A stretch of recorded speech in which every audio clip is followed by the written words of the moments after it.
Mike, how much are we paying for TeamSpeak right now?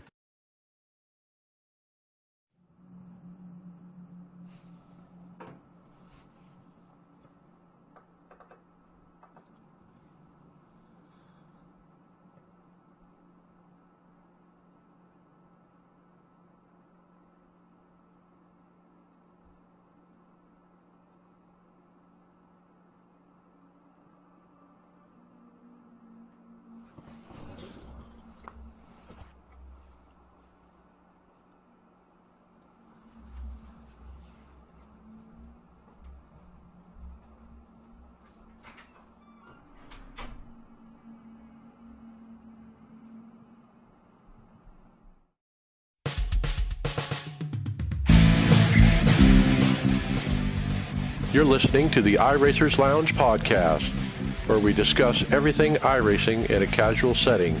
Enjoy.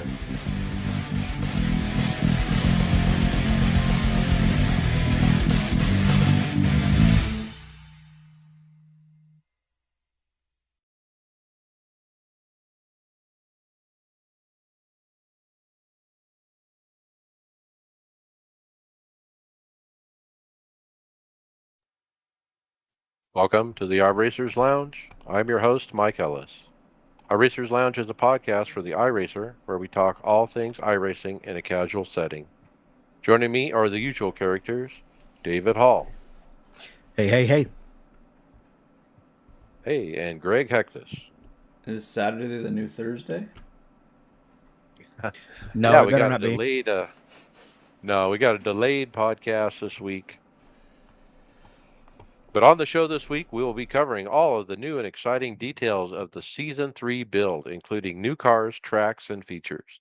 Then the Porsche Super Cup season has wrapped up with a new road racing champion is crowned. We'll discuss what may be a clue that rain is coming soon. But first, we'll welcome special guest super late model driver and Road to Pro iRacer, Derek Lemke. And remember, you can follow along with us on your PC or mobile device in real time as you listen to the show and see for yourself all of the great topics and products we'll discuss visiting iRacersLounge.com. Select the show notes, and we hope to see you there. Sim Coaches offers the realistic sim racing equipment you need to win more races online. It is designed for real racers. Hydraulic construction makes them feel just like the real thing. High quality construction, 100% leak proof, and lifetime warranty are the key features with these pedals. And they look absolutely amazing. Check out simcoaches.com and use the coupon code iRacersLounge to get 10% off your purchase. Simcoaches.com is your ticket to feel like you're actually sitting behind the wheel of a car. Drive harder and stay on the limit longer.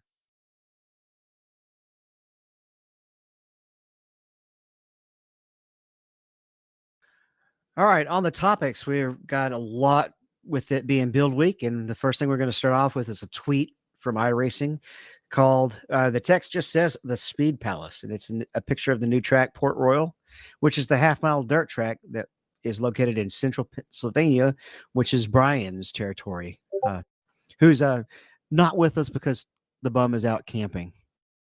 Somewhere in central Pennsylvania. He's probably right near Port Royal. Who knows? No, I'm not really a huge dirt guy, so I'm guessing this is one of the bigger tracks that they have run dirt on. This is half mile.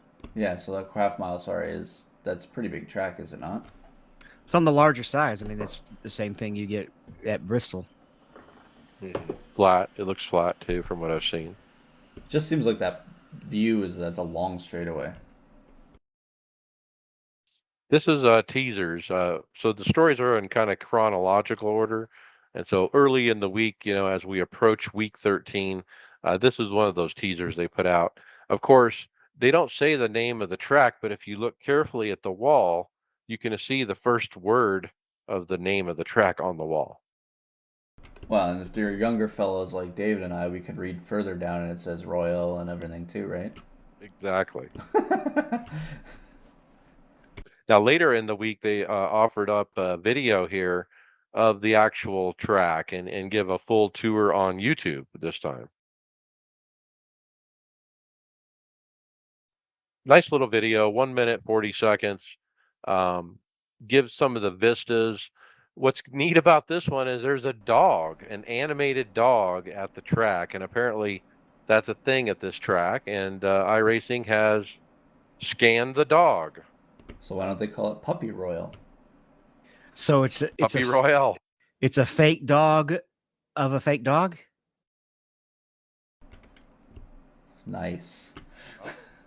Later in the week, they put out a tweet that talks about the dog, and they said, yes, DSUS, DSUS, the Corgi will make his virtual debut at the Speed Palace as well. And he actually has a Twitter handle, apparently, Deuce the Push Truck Corgi. If you click the link, it says under the bio, Port Royal Speedway Push Truck Owner Boss. I like fast cars, treats, naps, and pets behind the ears.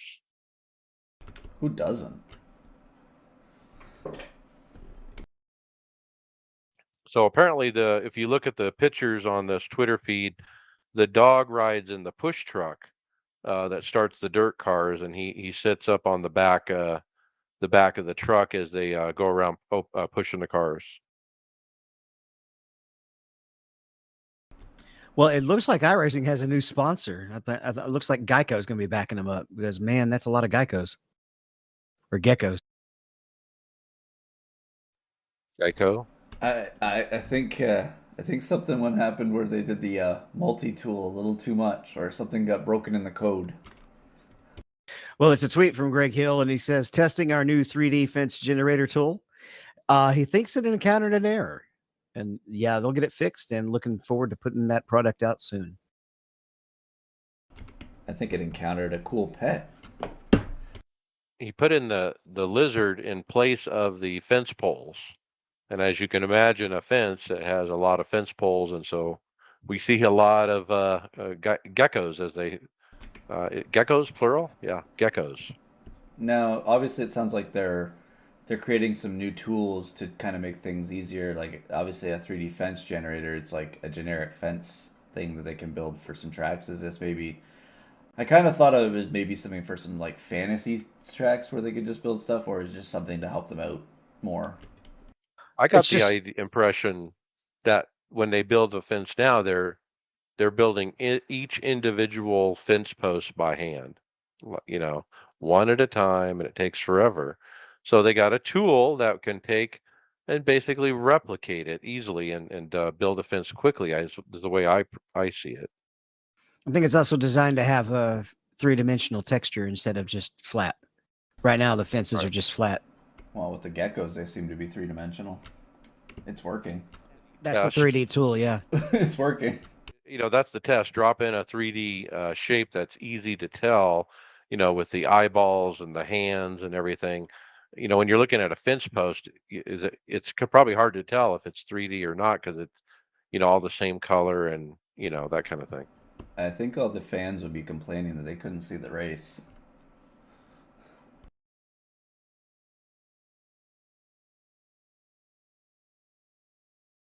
It's kind of interesting. If you look at the fans, the shadow, it matches the angle on the geckos. The sun is in the same place for both of them. Yeah, it seems like whatever they're doing is working. There's just obviously something duplicated there, and maybe Mike's right though. Maybe we're just testing something. They kind of make it look like a mistake. I want to see something like this on one of the fictional tracks, though. Well, what if it was the corgi? What if they had a fence of corgis? Another title idea. I was gonna say Tony Rochette would love that fence. Title idea: All the Corgis. All right, this one's not actually in the patch, but we talked about it last week, as it was just leaked by, I guess, Toyota or somebody involved with Toyota, but it had not been announced by iRacing yet. But here it is: the Toyota GR86 is coming in a future build In 2023, they say. So next year. But yeah, official post by iRacing on their website as a news articles kind of thing. And yeah, they saw the leak or heard about it like we did, and obviously wanted to make it official, I guess. And yeah, it looks like a great car. One, this kind of opens it up so where Toyota can maybe sponsor an event, like a bigger event, and run this car officially in here for it, maybe as a feeder. Well, how many Toyotas do we have now? I'll ask. One. Well, technically the Supra and the Camry, right? Yeah, the truck and the Oh, the cup car. truck too, the Tundra. So this is the NASCAR, but there's nothing else. Toyota roadside. See, this is the thing that I kind of got too is this car should be the like just me thinking here, and I'm kind of off topic, but this GR86 should have been the Xfinity car body, and we should have gotten the Supra body for the Cup car when they did the next gen. They should have never kept the Camry, but the Camry is the best selling car. That's why.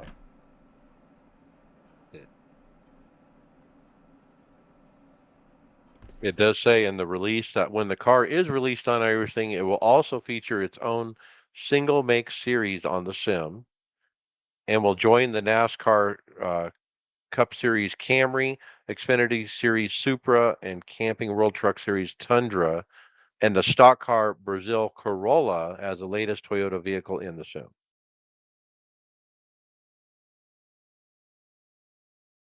So it's just going to be a kind of a standalone like the old Porsche Cup was. It's not going to be able to slide into any of the multi-class cars. Well, maybe it could, but they'll also have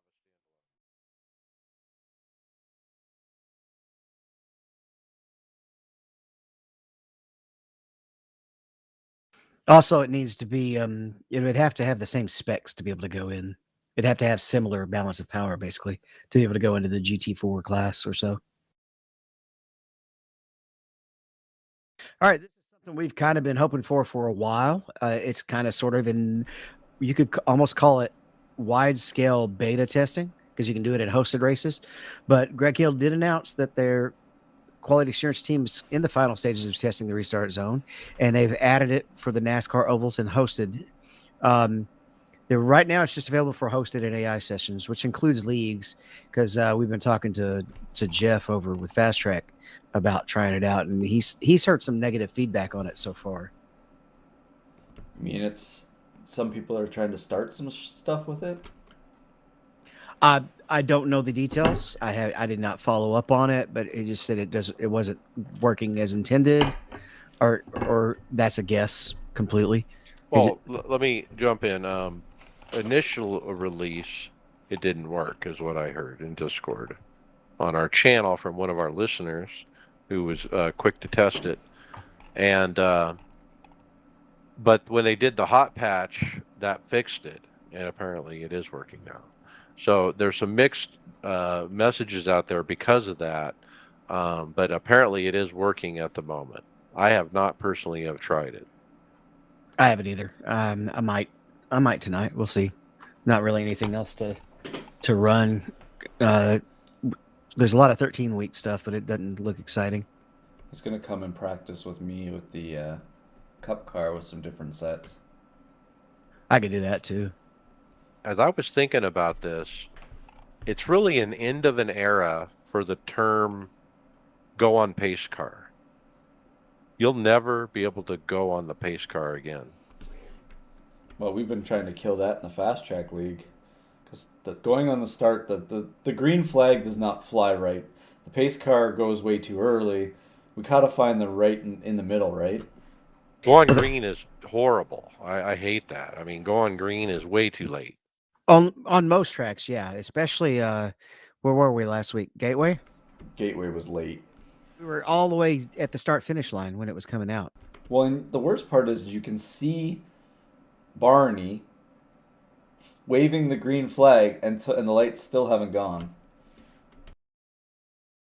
Yep. Okay, so hopefully this will fix all that. You'll never hear go on the pace car or go on green. I really want to see this in official. I understand why they don't put it in official right off the bat. It does make sense. Let's see how it goes, and they'll find out pretty quick in league and hosted, I'm sure, what the problems are. I mean, they found out the first day it didn't work, and they had to put out a patch.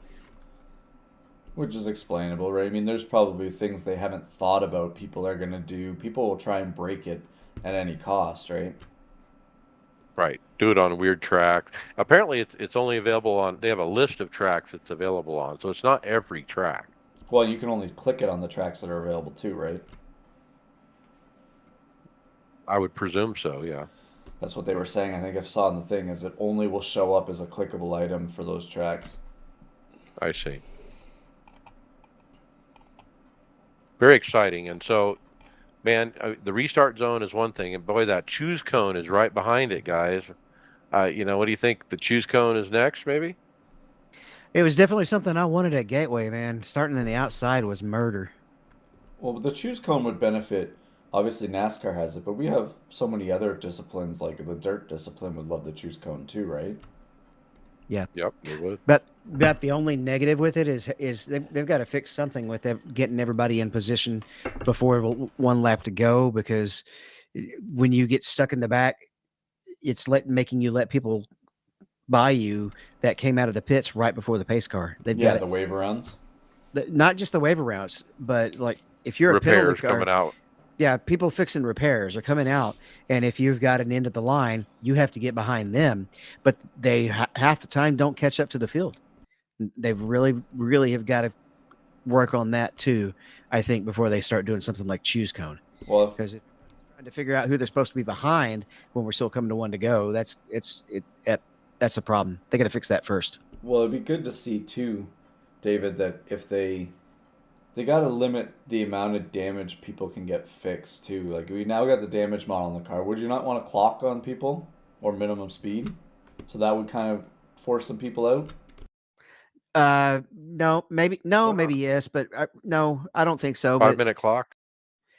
If that's the point, I mean, as soon as you get required repairs, then your race is over. A meatball, pretty much, almost always, you're done because it's going Five to or be less. it's Yeah, 8 5 minutes. minutes or less.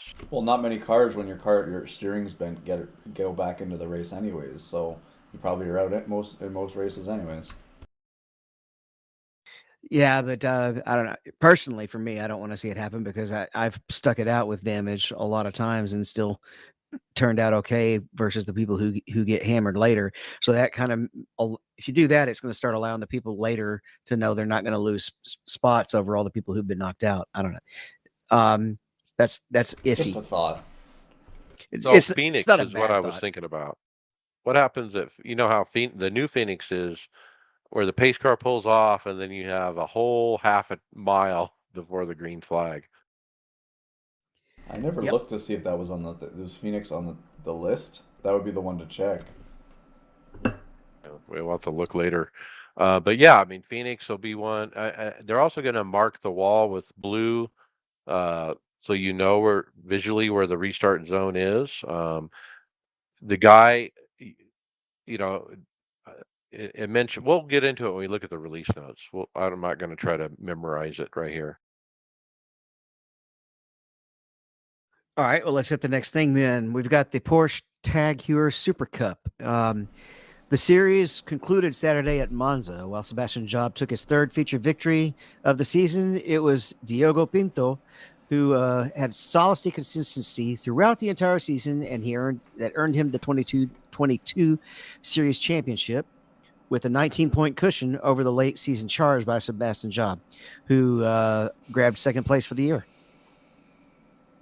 And if I remember right, Sebastian Job had some early issues in the beginning of this series. I think one, if I remember right, an internet issue. Yeah, it was a disconnect on the first race. Yeah, and so that was it. I mean, that right there probably doomed him, and we called it then. The field's just too tight. You can't recover from something like that. And not enough races. Yeah, in a short season with no drops, and you can't have a bad day. I mean, it's no different than mechanical failure, I guess, right? If we have an internet problem, is the same as a blown motor or a blown tire and into the wall type thing. Yeah, and that's why we said before we don't need to add that because we already have enough of it.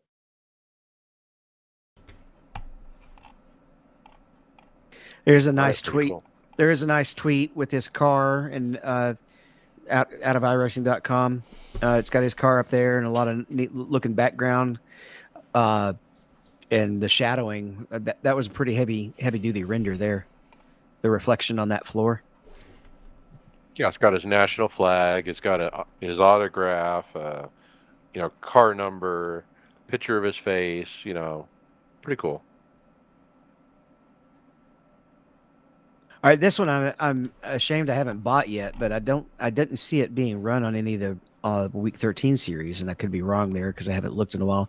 But this Radical SR10, it looks interesting. It's been introduced with this YouTube video, and I believe it's released. Yeah, it's for sale now. The new Radical. So, I guess the old one is going archive. Well, the old one was already, archive or legacy. I see. In fact, But I think such a that's fun car. I mean, this is one of the funnest cars on the roadside that I like. I really enjoy this one. except now it's left-hand seat instead of right-hand driver seat. Ooh, I didn't notice. The coolest thing I saw about this car is it seems like it darts, like you can point the front end a lot better than the Radical could. I know the Radical turned good, but this thing looked like the front end turns real good. Lots of downforce, yeah. We'll have to pick Kind a of week. a We have to pick a day open and have a host of cockpit. races. Radicals with the Pro trucks again, where you could go underneath them. Love to do that. That would be hilarious again, with damage off. Radicals at ovals are really good too, like Darlington, Charlotte, and you run them down on the apron.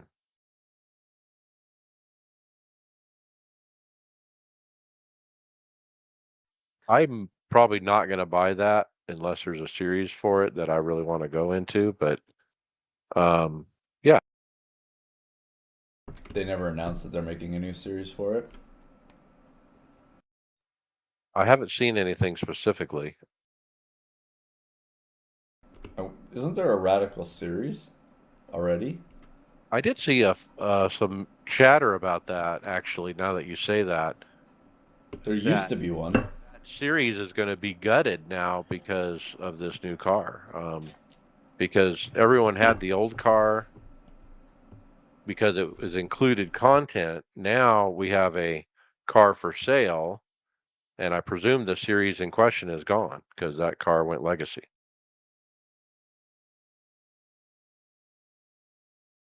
But I'll have to follow up on that and find out when we see the schedule. All right, the next one we have is we got Dave Cam's top 5 tips. He posted a video with his top 5 tips. Practice trail braking, composure, think big picture, and check the replay. And that's a pretty good summary. Well, I'm missing some of these. 1 and 2, I would say. Well, 1 would lead to 2, would help with 3, and would help with 4, and then out of the 5 is whatever, You do check replays. I'll give you that. and send them to us many times. Yep. Check the replay. I think what Dave Cam's talking about on that one is don't mouth off on the driver chat before you check the replay. Okay. Because your perspective, you might not think you did something wrong, but after you check the replay, you may very well find out that you were the cause of a particular incident.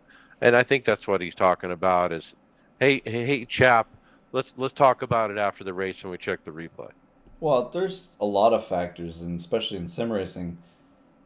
Like, even if you think like somebody spun you out, maybe it was netcode, maybe it was this. Like, there's no sense in arguing right off the bat unless you were completely taken out of it. But other than that, you got to formulate opinion from outside.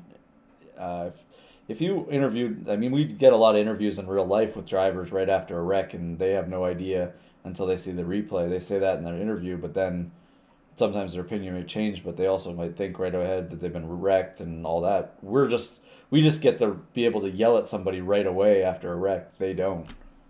Well, road drivers will also have a spotter that can tell them what happened.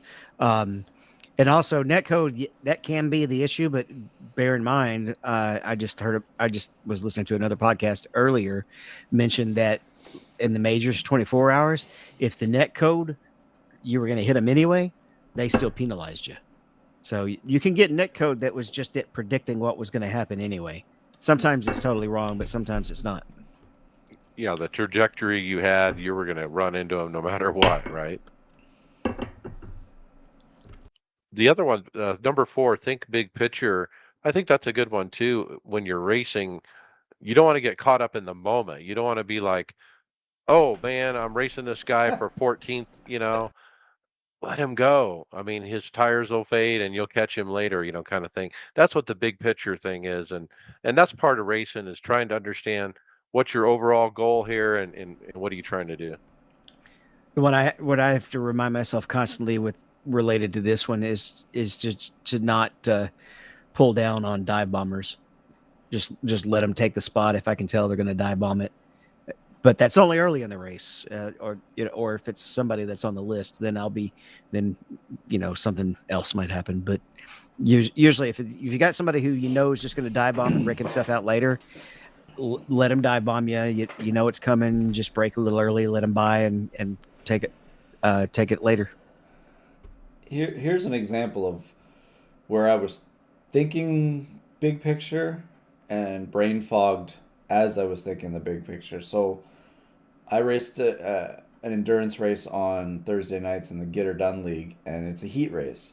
Well, I won Heat 1 by not pitting, so that I knew in Heat 2 I never had to pit, and I knew everybody else in it didn't save enough fuel in the first one to do it, so I would be able to win the second one if I didn't, if I just ran my race consistently and did it, because they'll all still have to pit for fuel. Well, me thinking, oh, you know what, I'm going to try and run a fast lap here. And I ran out, touched the grass with my right rear tire just a little too much. And I ended up wrecking it. I didn't think big picture. I should have just, instead of trying to go a second faster on a hot lap, I should have just ran it normal.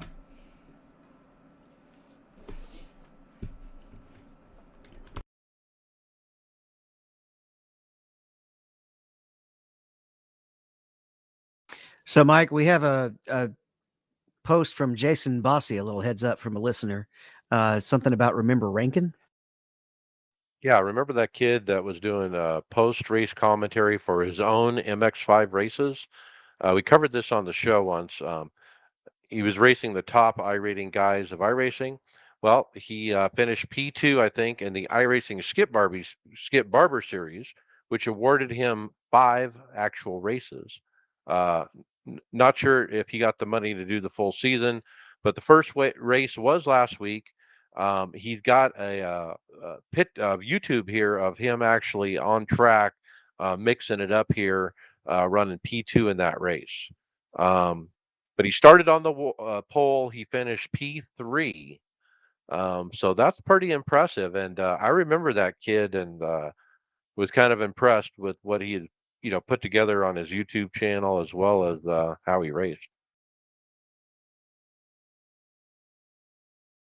It's definitely Cool. a pretty good sign of the in-game skills transferring over to the real track. Now, I don't know for sure, but I presume it's his first time in a race car. You would think so. And if, to come into that and get a pole and finish third, I mean, wow. It's very, very, very good. Lime Rock. What an awesome track, small track. It's basically the short track of road, right? It's so cool though, because it's such a quick lap in whatever you drive it in. Even the Mazdas go around it pretty quick. It's like 40-second laps, right? At least in a GT. And we have what's our lap times when we're at Pocono on an oval?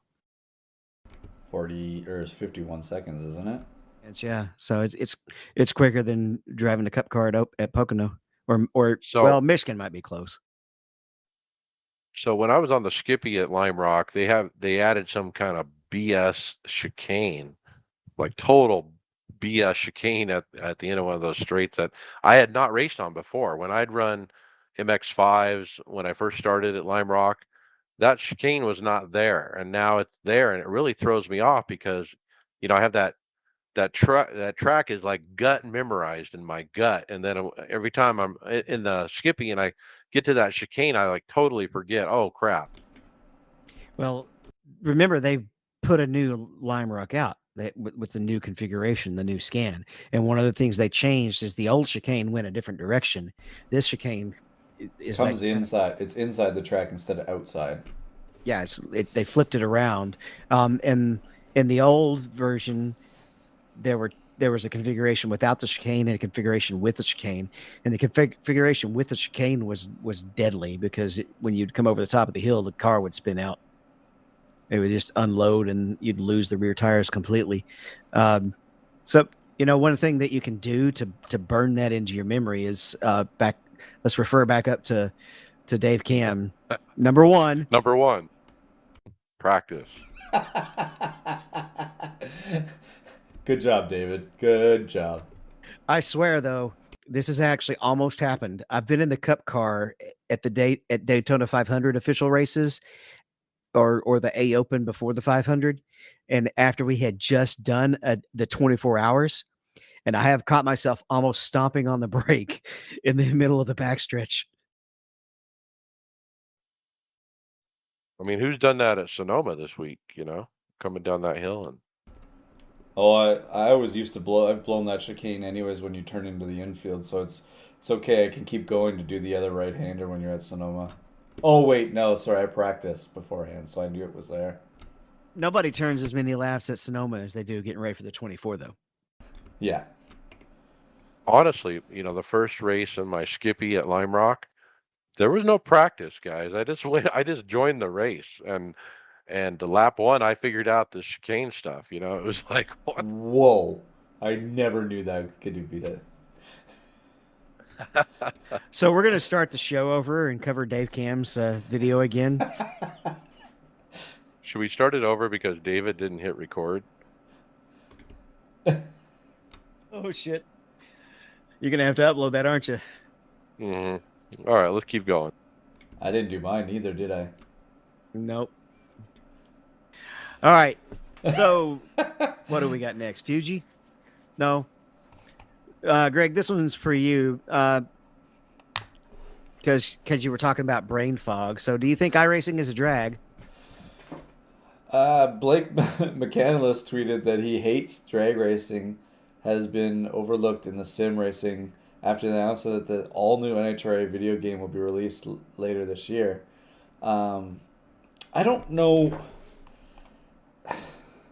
This kind of goes with the thinking. I think we've already talked about how they did the mountain climb. It's like a one-off thing. It's how long can you make a drag racing event, and you got to make setup changes all throughout the thing. Like it just, I don't know how you can make the drag racing fun in the sim world. I know you can. I know in a console or whatever game that they're releasing here will be perfect for anyone that way. But I just think in our sim, I don't. It will remind me of what the mountain climb, and that's it. It's a one-off thing. Yeah. It You're doesn't. right. It doesn't interest me. I like to. I like long races. I don't like it being over in a few seconds. So Dale Earnhardt Jr. replied to Blake McCandless on Twitter and said, "I think this would be amazing in iRacing. Imagine being able to race for credits or to burn some time between other events." So now we're gonna make iRacing gambling. I think they would have to. I think there would be an age limit there, would there not be, if as soon as the gambling would be involved? Even if it was credits? I mean, we already have money racing, racing for money and. Yeah, but that's someone putting up the pride. It's when you're switching your own money or something you own for something else. I don't know if you can do that without being 18 years of age. I think the money raisers actually have to are responsible for checking for that themselves. I could be totally wrong, but it seems like that's more like it's just gambling type thing. Wait, So, imagine if they race for pinks. So this conversation all started because NHRA announced a new video game would be released later this year. And so my question is who is the author of said video game? Is it the affiliated Monster Games that that iRacing purchased, or is it the one that's got all the legal problems, the motorsports one, or a third party? I don't know. Well, and there is nothing tied to it. There's not even a. You'd think that they'd have a publisher attached to that tweet, right? I know they did ZMAX Seed or the ZMAX Dragway is attached to the NHRA one, but you'd think that the publisher would be attached at some point to it. Unless the publisher's motorsport, and you don't want to, get negative publicity because you're mentioning it.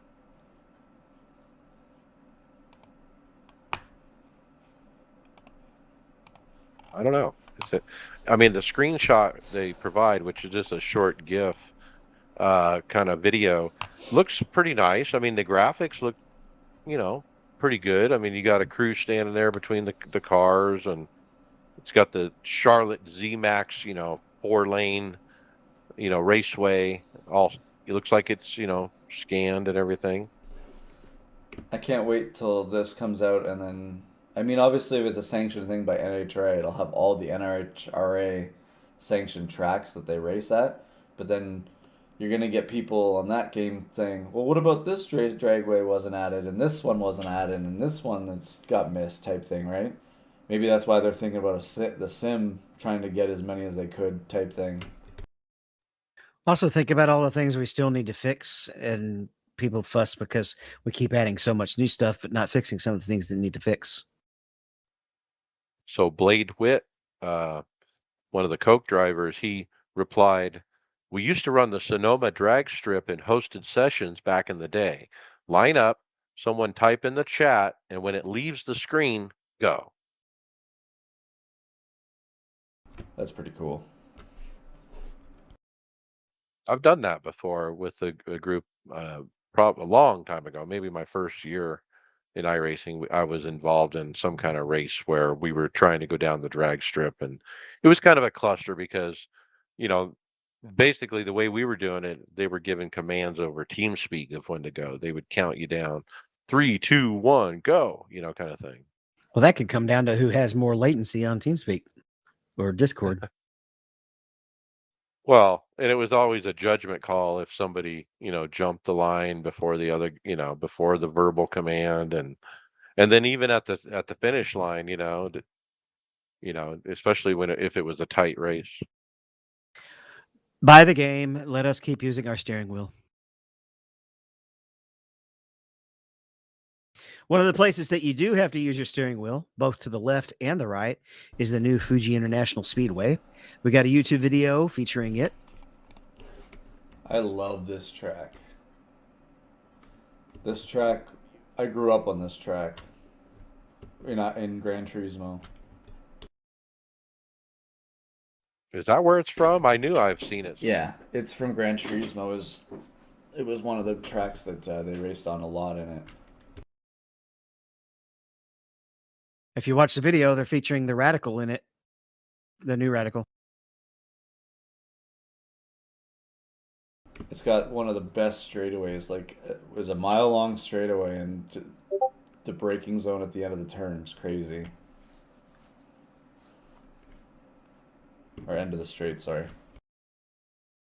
And it's obviously in the, I don't think there's many flat places in Japan, so it's got a lot of good elevation changes.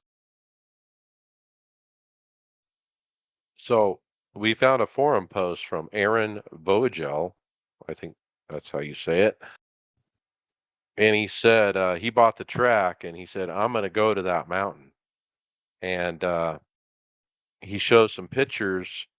He's at the base of the mountain. It's roughly 12 kilometers from the track. And then he shows the offset, XY coordinates that you would see under your control F12. Minus 12,749 on the X, Y 4560. And so pretty cool that, you can do the the Control F12 and the WASD key and actually fly over to the mountain. And he's basically saying the mountain is fully modeled, 1-to-1 accuracy. It's there in real space.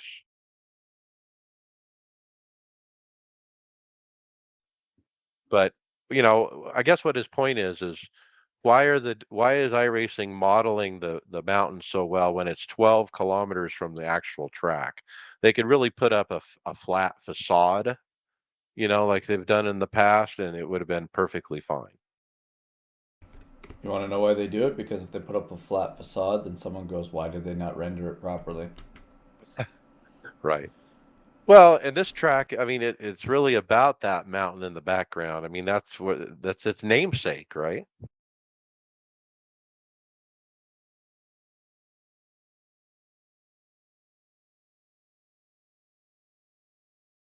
And I do stuff like that. I'll get on a track and fly around and see what limits I have. How far north can I go? How far south can you go? So this is where they should have put Myers and Earnhardt sitting on the mountain. Well, I haven't seen where they've been spotted at this track yet, so that's still to be determined. What track was it that they were in the crane? That was the Coke racetrack. That's right. The Coke racetrack. It's the iRacing Super Speedway, technically.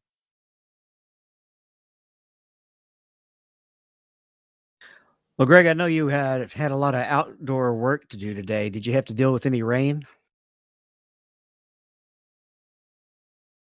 Actually, yeah, that's why it was an hour later today. It did rain, but anyways, Greg Conway noticed that the wiper on the LMP cars are now functional, indicating that rain is coming soon.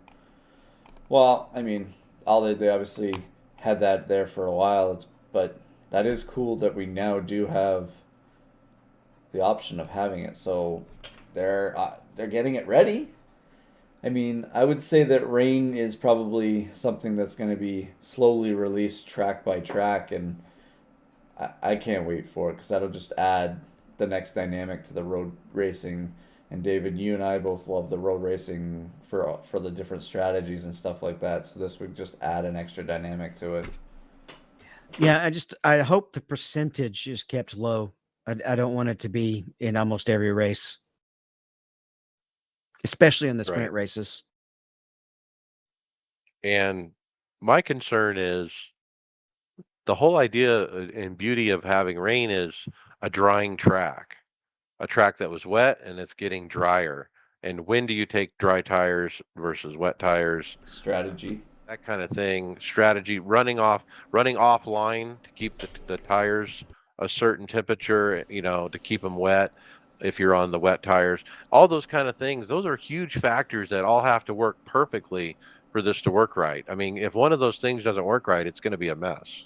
Well, like you're saying there, like if you can run the normal groove all race and dry it up and then switch to if you're not suffering extensive heat on the rain tires when you're in the groove and you don't cool them down in the wet part, um, it it kind of defeats the purpose for the tire model. So they got to get that accurate, so where it generates a lot of heat when there's no cooling effect to it.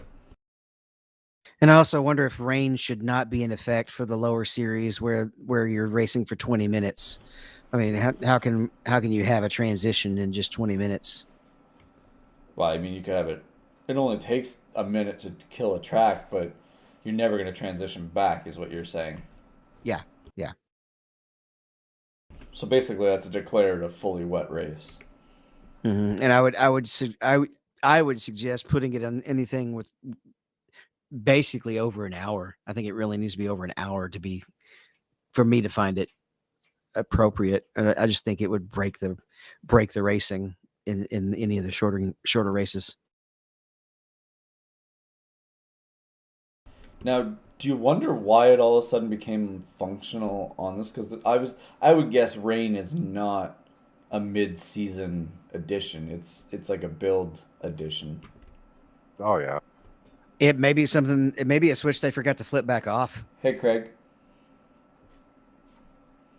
So if you watch the video, it's actually moving across the windshield. So there must be a button that turns it on and off now. Well, there's always been. I did see in the. I don't know what build it was, but they did have a wiper function added to the button area, like in the options, but it was never highlightable. Like it always was in the, opaque colors. Well, there you go. All right, this next article is actually named a little bit incorrectly. Or is it just the week 13 schedule? Okay, so the season 2 week 13 schedule is next, and we're basically almost to the end of the week now. But what are some of the things that they had going this week? Well, they did have the new Radical was at the new tracks, Fuji and Sandown. So they did have a series for that. Um, I also see here the 360 wing sprint at the new Port Royal. Um, the new Mercedes GT3 and GT4 both have their own series at the Fuji and Sandown.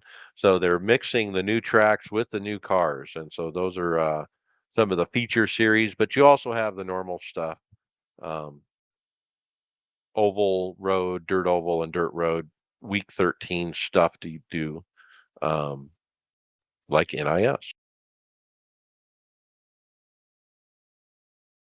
Yep. So those top 5, I guess I wasn't paying much attention after the patch came out to what the new series were.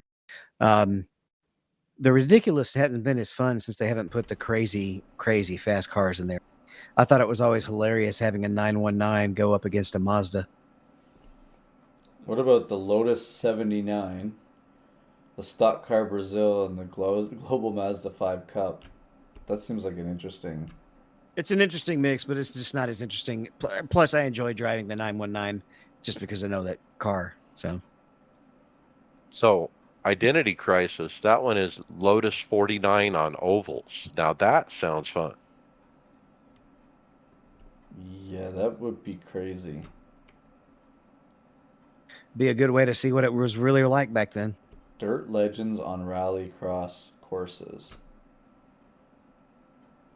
Hmm.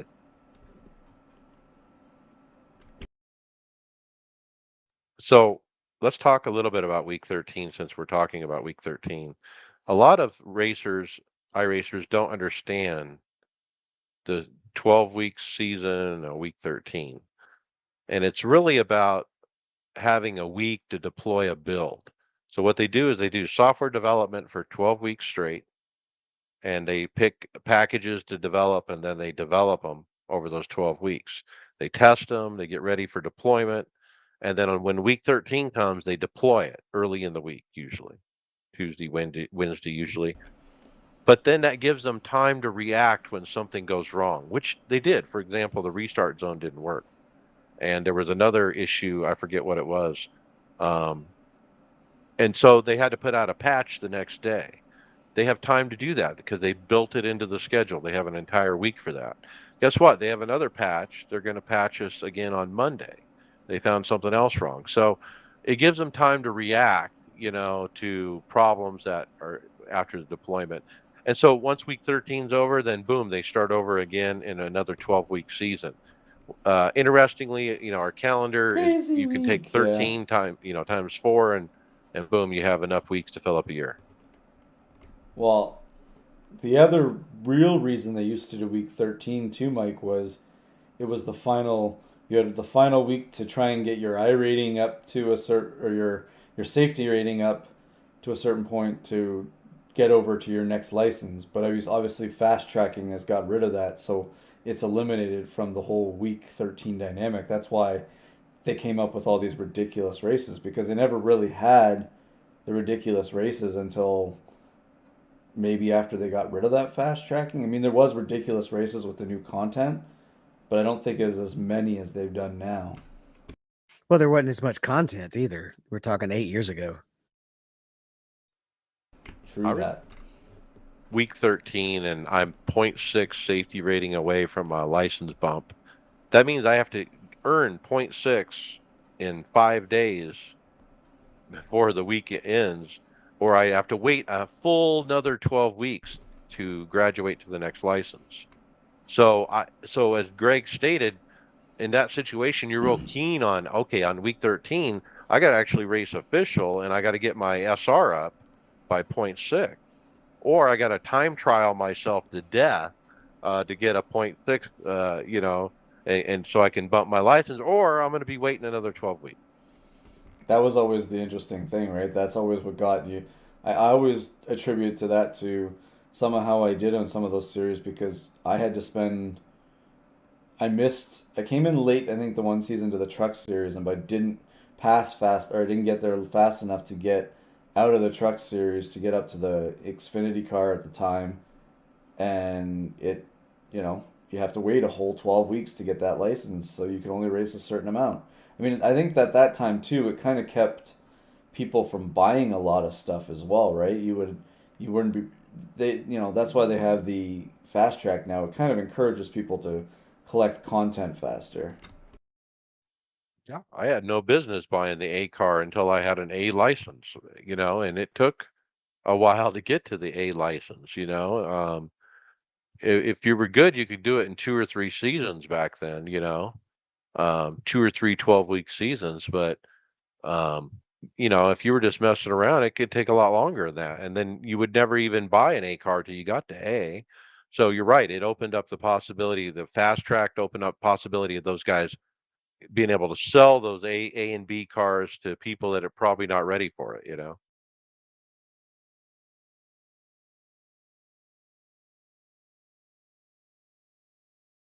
All right, we're continuing to cover some of the content that has specific tweets and pictures and so that Mercedes AMG GT4 has also been released. Well, we haven't hit the GT3 yet, have we? I guess we're doing the GT4 first. And it's all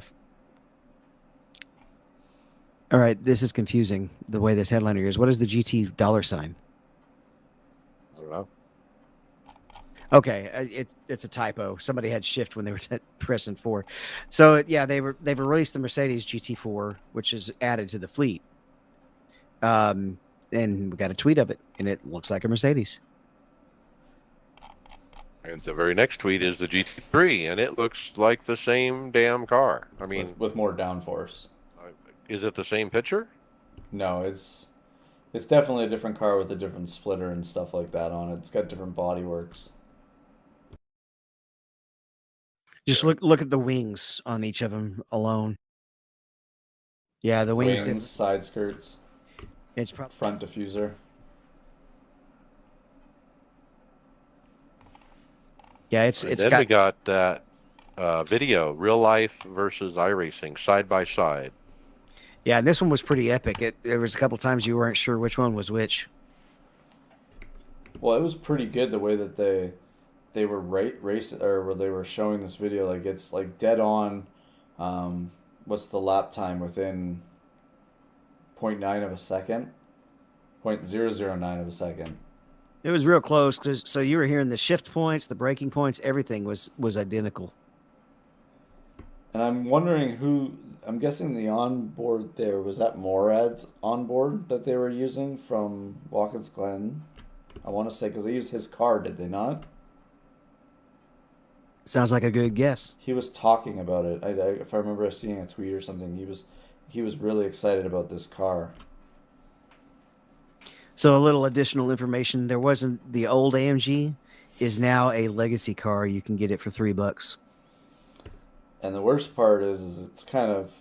I'm looking forward. I'm hoping we can't use this car this season in my Get Her Done league because they set all the rooms already for the rest of the season, and it's set to the legacy AMG GT3. Mm-hmm. Well, they can always edit a room if it hasn't launched. Yeah, they're worried about the balance of power too, which I don't know. Anyways, the other thing I noticed, I don't know if you guys were watching this too, if you watched it closely, the tire model in iRacing does seem a little weak grip wise on the front of the car. It just seems more slidey than obviously real life's full real grip factors. So Mercedes. I mean, is this the third Mercedes then we have? Well, we have the F1 car, all the GT cars. Oh, you got the older, yeah, obviously. There's not a Merc GTE though. No, because I don't believe there actually is a Mercedes GTE in that class. I could be wrong though. Well, while we're talking about classes, we have the IMSA Pilot Challenge lineup. It's a new lineup coming in for the Pilot Challenge for Series 3. It's going to include in the touring car class, the Audi RS, the Honda Civic, the Hyundai Elantra, and the Hyundai Veloster or Veloster. How do you pronounce that one? Veloster. Veloster. Then in the GT4 class, we got the Aston Martin Vantage, the BMW M4, the Mercedes AMG GT, and the Porsche 718 Cayman. Has it always been 8 cars that they can do in a race? They did that back when they wanted to add another GT car. Okay. I was just curious. 7 for a long time, then they went to 8. Yeah. Is when they wanted to add the extra GTE car. I think it was the Porsche. It was when they added the Porsche to the GTE class in the WEC series.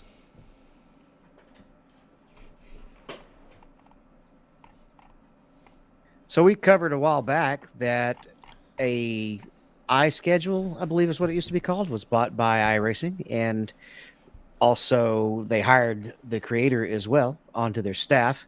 And they've now announced that the new iRacing companion app is available on Google Play and the App Store. Yay! I downloaded it. Yep, It was funny. One of our teammates who doesn't listen to the show very often, obviously, was like, "Hey, that looks just like iSchedule." Right. Yeah, it's basically iSchedule, but it's got the iRacing logo now and called the iRacing companion app. Obviously, I initially thought that they were just going to take over the iSchedule app, like the iSchedule app would just transform into the iRacing app. But no, it's a separate app. So I went ahead and deleted the iSchedule app and got the free iRacing app. And so yeah, but other than that, as you go through the menus and stuff, it's all identical.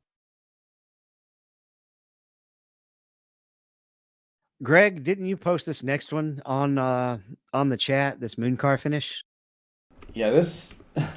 I love the racing in this, but hands down, the announcer. I don't know what loud I can get this up for our fans, but the announcer is ludicrous with this. It is crazy the energy that he has when he's announcing this race. You know, if you're a NASCAR fan, you probably have seen the video each week of this old guy who stand next to his television and call the end of a race and scream and holler and carry on, and that's exactly how this guy sounds. Well, and he's doing a good job. Like I think with all the sound he's making, he's gonna not make any sense with some of it, but he is articulating what's going on. I love the last bit when they crash the finish line. They're all effing wrecking. Oh boy. What an 87 finish at Talladega. You know, classic flipping cars and wheels flying and, you know, just destruction everywhere. You know, in 87, I don't think the cars ran as close as we depict on the sim. Like, I don't know if they had packs like that, but that was a big pack. Like, that pack stayed together the whole time until they wrecked. Well, it will usually thin out. It will usually thin out. What probably happened is it was a restart. Yeah, I don't know how many laps since restart. But if you think about it, the drivers in 87 and, you know, Harry Gant and Rusty Wallace and Dale Earnhardt and these guys, it probably doesn't even occur to them to try to pack up like that, you know, to try to, oh, I'm going to get right up next to this guy, you know, door to door. And then the guy. If they wrecked like they did there, they're done. The pack racing is mostly a result of the rules. They can get the 87 cars could get more spread out, but as far as getting up and drafting with the car, you can go all the way back to Junior Johnson. He was kind of the one who discovered it at Daytona.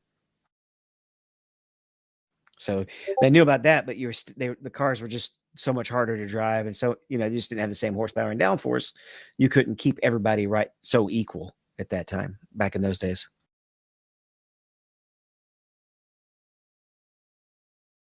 So we kind of got to talk a little bit about this actually in the interview that the listeners have listened to, but this is a neat little video that asks, "What is iRacing?"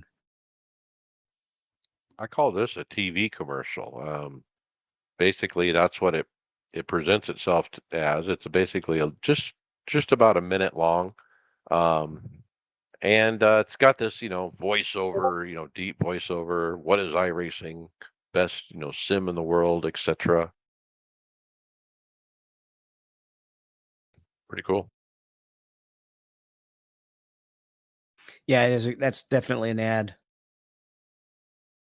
Let's get that on TV. Let's do an ad spend during NASCAR races, and why not? NASCAR and IMSA and IndyCar, the whole 9 yards. Right. Well, that covers all the individual hits. What we got left is the release notes. And I think what we're going to do here is just kind of thumb through and pick things we want to talk about, right? Yeah. See what we missed. What did we not talk about? So let me take a look at that. I think we covered just about everything in the highlights. We do have some Well, UI enhancements. the qualifying tire warming fix. I want to talk about that a little bit. Remember the debacle a few weeks ago where we talked about the tire warming thing. David, you even put together a video. And then I think iRacing actually came out at the end of that and said, "There's no problem." Well, if there was no problem, why do we have a fix in the release?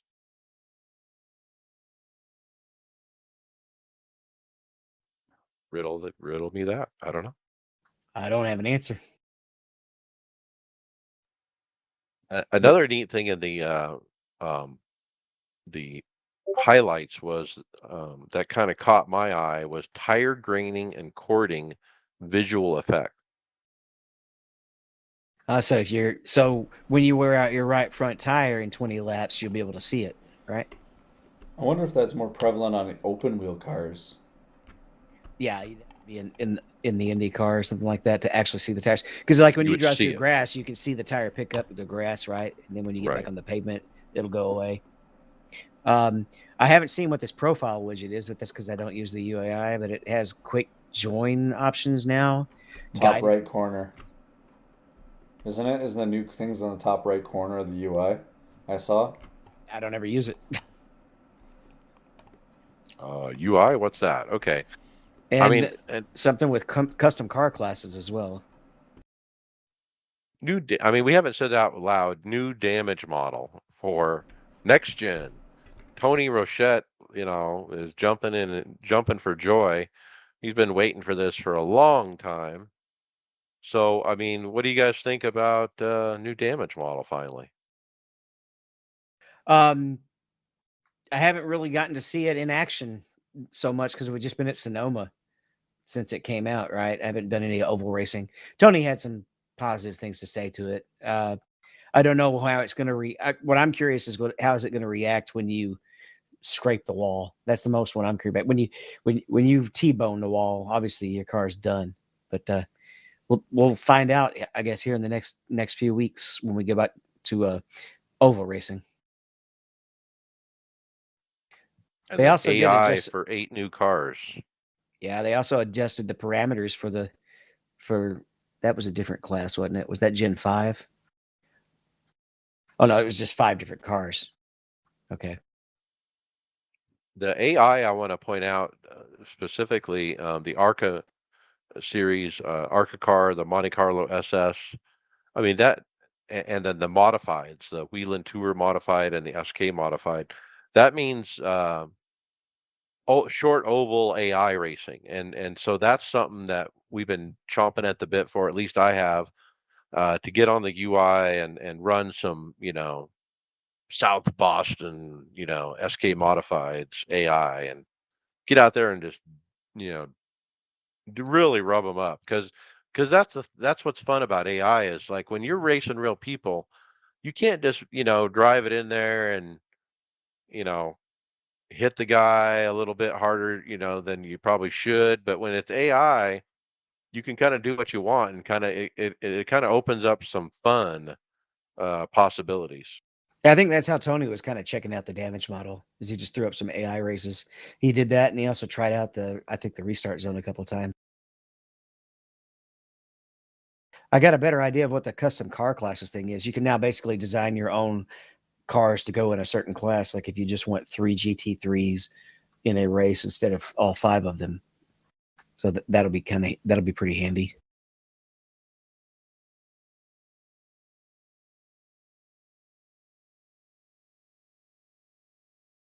So the start zone, and he's got a list of the tracks here, and I was going to look for Phoenix, and yes, Phoenix is on the list. I would guess that's the most broken one. Here's what it says. One of the things about it, it says the legacy pace start behavior of allowing the leader to do whatever they want once the pace car pulls off is no longer in the cards. Instead, the leader of both lines will have to maintain pace speed after the pace car pulls off the track until they reach the start zone. All cars behind them are expected to keep up with the line leaders. In the pacing UI, the leader will be shown the current pace speed and their current speed when race control is expecting them to maintain that pace speed. This will appear once the pace car pulls off. It looks and behaves similar to the pit speed limit, but is slightly less strict. However, speeding will run you the risk of getting a new black flag for not maintaining pace speed. All we need to do is add a spotter pack with Jeff saying maintain pace speed. If the leader takes off before the green flag flies or shows any signs of significant acceleration, they will get a stop and go jump start penalty. And it looks like pretty much all the ovals are covered. We were talking about Phoenix being the most broken. You could actually, if the leader spun their tires, the second place could end up with a stop and go because they could get so much of a lead on them before they cross the start finish line. So this will help with that a lot. Okay, and it says with these new start rules, the pass the leader rule is also different. The leader of the second line must only be behind the leader at the moment the green flag flies for both starts and restarts. They are free to get ahead of the leader before the start finish line. So that means if I'm starting second on the outside, as long as I'm behind him when the green flies, I can still beat him to the line without penalty. Well, what if he goes at the very beginning of the start zone and spins his tires? As long as you were behind him when he went. Okay, so I guess when he goes, I wonder if they have it where it will trigger the green as soon as he goes. If he's inside the start zone. The tracks will have a blue area on the inside wall of the final corner that indicates where the start zone starts and ends. Spotter calls and rules tabs have been updated. If the second line falls significantly behind the leader, the obey pace speed rule requirement is removed for that driver until they catch back up to the leader.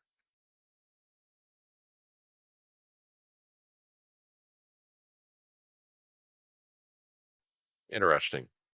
Can't wait to see how this plays out on ovals in official, like NIS.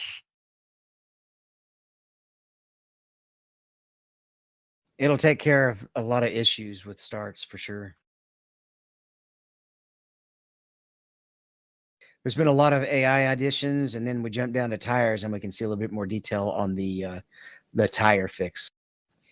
and it basically says fixed an exploitive issue where the tires were getting conditioned too quickly at low speeds due to excessive brake dragging.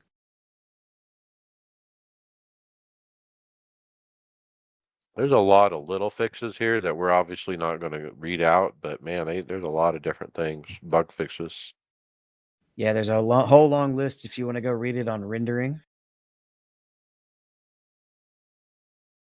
I did notice that with the new damage model, when you hit, it sounds different. It's definitely a different sound now when the cars collide with objects. How about this? Sporting code was updated with language to explain that incidents still count until all drivers have crossed the finish line.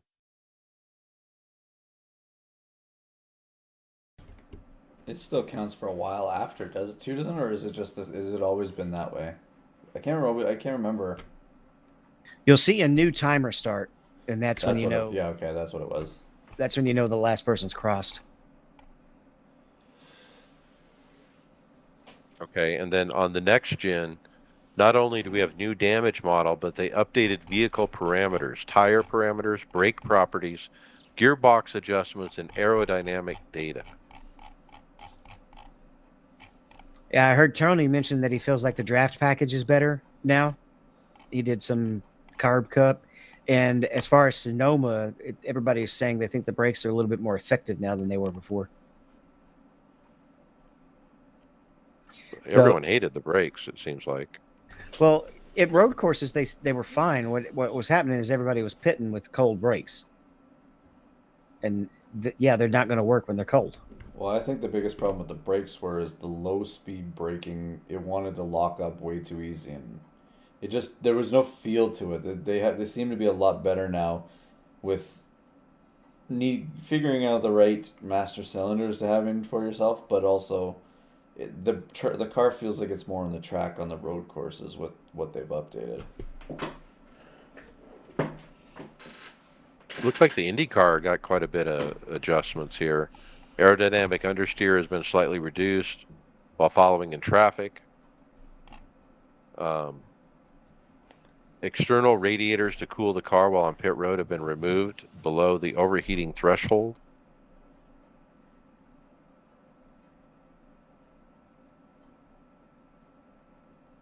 Lots of different changes. Setups on most of the cars have been updated.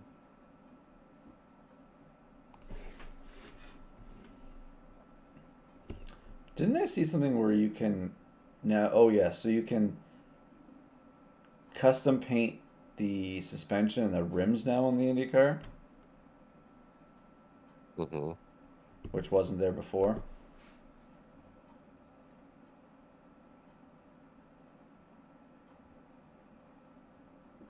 Yeah, pretty big release. I think the restart zone is the big one for the NASCAR guys, and like I said, I hope it comes to official soon.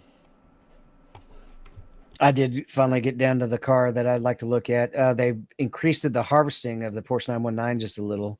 I wish we had that last week. For what event, David? The race that's not sanctioned by iRacing? The race somewhere in France.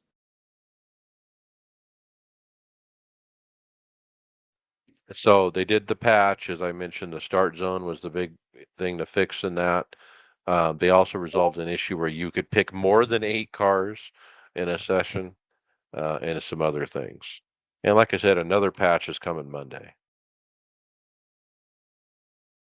A couple of notable missings are the new Atlanta track as well as the new Indy track. I was trying to figure out, is the new Indy going to be there before the next build, in which it should be, because I think Indy's in August. When is Atlanta? It's done. Okay. So, my guess is next year. That's an old scan by then. Hashtag soon. They said they'll get it on it faster when you start practicing. There you go. Let's talk current events.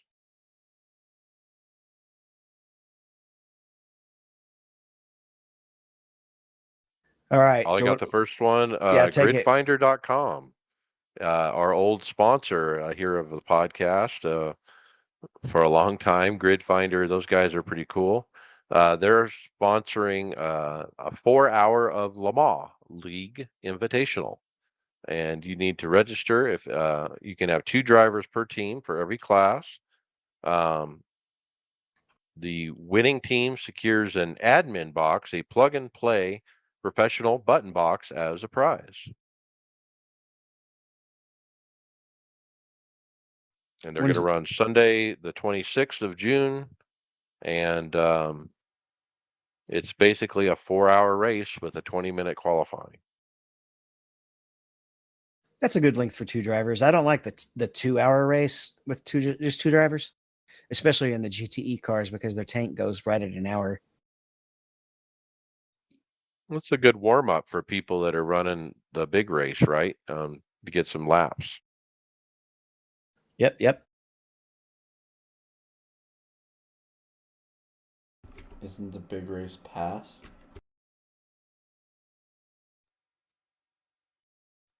Well, the real one is, right? Well, Le Mans this weekend. Okay. And so when are we going to run it? Give me a second. Is it in that 24-hour thing, David? The series?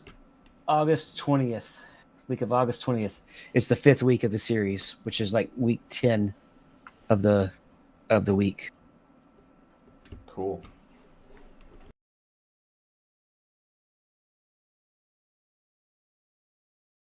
All right, go ahead and take this next one too, Mike. I think you know more about it. This is from a listener actually. And he's inviting everyone to join what's called the Apex This iRacing League. And they have a website, apexthis.racing, where you can get all the details and get signed up and stuff. Now, I've been on their Facebook page for about a year with the thought of joining this and actually racing with these guys, and I never have. Now that I have my road wheel, I think I'm actually going to do this. I'm going to look up when they run and perhaps run with these guys. But I see all the fun they have in their Facebook group.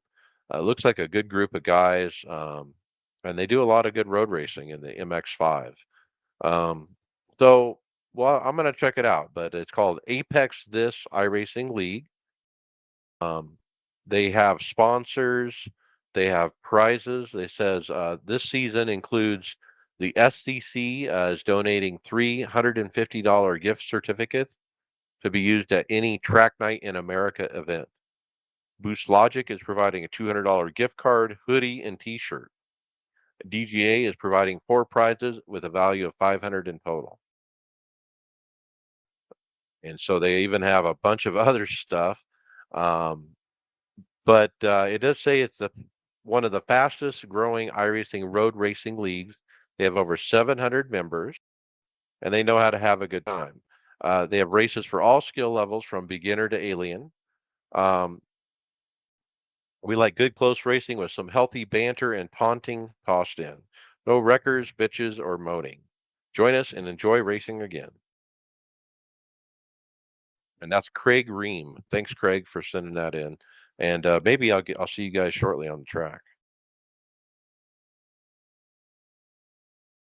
They've got a lot of good sponsorship and prizes in there. That'd be a good one to join. We've got one more event coming up, and this is like got to be right up Greg's alley. I don't suck at Watkins Glen either, not like I do at Sonoma, but we have the Watkins Glen 6 hours, which is basically presented by VCO. It's going to feature the IMSA cars, which is LMP2 and GT3. And they're running the usual 4 time slots on the weekend of June 17th through the 19th with a warm up of 30 minutes. Next weekend, eh? Yep. So what are you guys going to put a team together? We should run Friday night, David. There's no NIS, right? Is NIS off next week? Yeah, because it's an off week between Nashville, is it not? Or does we go straight to Nashville? I can't remember. I don't know. Maybe if it is, but I've already told Crisscross I could run with them on the LMP2. So we'll see what all they put together. And yeah, if we're off on Friday night, I'll actually be in a rehearsal. Yeah, Nashville's not till the 23rd. On the 17th, I have a rehearsal. So I'll be another out. off week? Well, just because you don't run road doesn't mean it's an off week. Well, Sonoma it's been an off week for me anyway.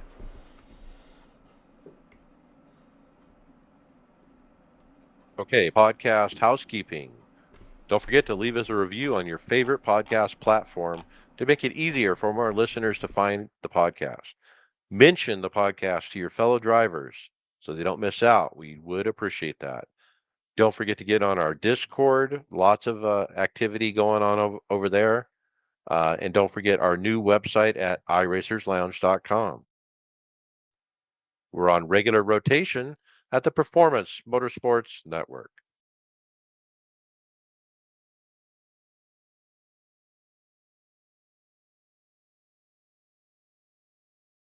All right. Do we want to cover fantasy this week? Well, I'm looking it up now, and I'll tell you what I see. You'll see a cactus leading. Overall league? Hell, there you go. So how'd you pull that off? I fell back to second and I was way behind, but I guess the guy that was chasing me, Mean Machines, he had a rough week. Yeah, you had 6 for Gateway. So Trick Dickel was first at Gateway, Twisted Spirit second, D-Train 89 tied for second. Our very own Brian McRubbin is fourth, and Stephen Llewellyn fifth, and Greg Hectus sixth. And look at me, tied for 11th. I haven't had a week like that since early in the season.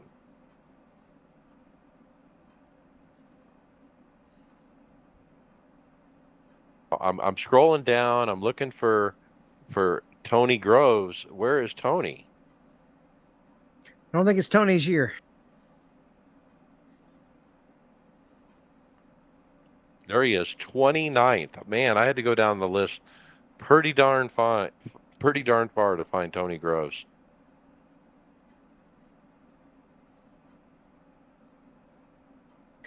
That was the race with a lot of cautions, wasn't it? Or was it as bad as Kansas? It's been Gateway? Yeah. Well, it was the Chastain race. Oh, yeah. Where he pissed everybody off. Now, Dale Earnhardt on his podcast, he was saying we didn't have a good race until Ross Chastain happened. He's right. Those cars just don't. They need to get the shifting out of the car, and they'd have more racing.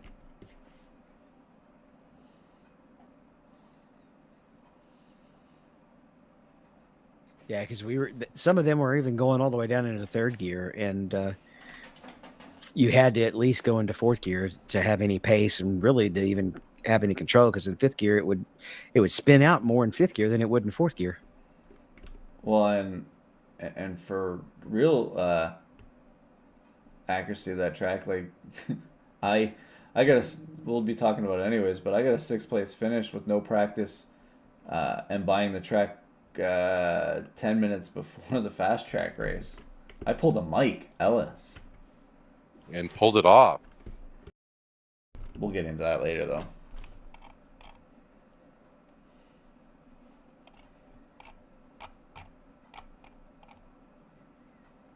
All right, we'll start with some software instead of hardware, kind of, sort of. In the Fanatec forums, admin Marcel Feister has given instructions on how to check if you have driver 442 issue or a driver 42 issue. And I'm not going to read the whole list, but if you're having issues with the latest update, check it out. Wait a minute. There's not an issue. It's this is worded wrong. There's a new driver. Okay, that's the message here. If you have a Fanatec, CSL, CSW, or Podium base, you need to get the new driver. It's basically what Fanatec is saying. Now, in the Fanatec owners forum in on Facebook group, a lot of people who have updated say this is a game changer for force feedback, that it's better. I've seen multiple people say that. Now, also, we have another update. Earlier today, apparently, Fanatec has removed the driver 442 from being able to be downloaded. Why?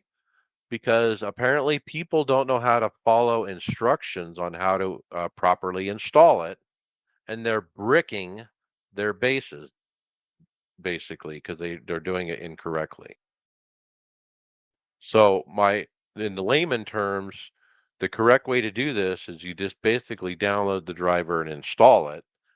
I think what people were doing wrong that was messing people up is they were removing the previous driver, uninstalling, and then installing the new one, and that it doesn't work like that. It's supposed to be an update to the current driver. So you're not supposed to uninstall the original, so to speak.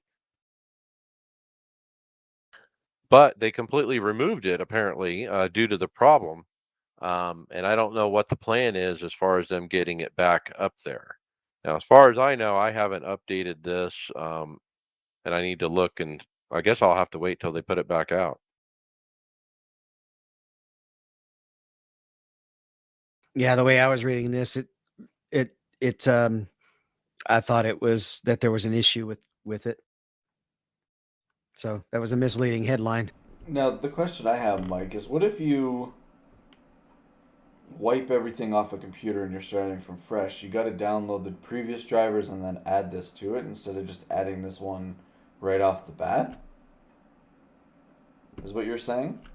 I don't know specifically the answer to that, but That's bad software design in their case. That's what I was just thinking. I'm like, usually each driver would, you don't go back like, we have TeamSpeak. We don't go back from day one of TeamSpeak, download all the drivers and keep adding to it as you go. You just get the latest driver. yeah, and based on how many people said good things about how the force feedback has gotten better, I think, I definitely want to update and try it. I don't have one of those wheels, so So I'll go looking tonight at Fanatec and see what I can find. All right, we'll jump into the other side of the big two that do the direct drive. We've got a Q Controls SP01. Got an Instagram video, it looks like. You know what I hate about Instagram video? There's no volume control. I think I've said that before. Yeah, you click it and you just like death in your ears. Yeah, you can't move in and out of the video either. You just have to let it play all the way through. If you were to let this video play, and I'm not going to for the sake of my ears, you'll see that it's a video of their new pedals. And we've seen them before when they were at the Sim show last summer, and we've seen other teasers that the Cube Controls has put out. And but yeah, this is kind of an introduction video of those new pedals.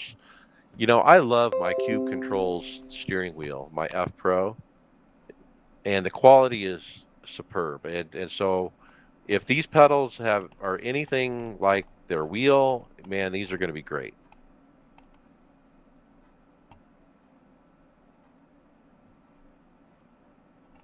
All right, Greg. Wait till we get the reviews. Yeah, I mean reviews and all that. I mean that'll be the next thing to figure out.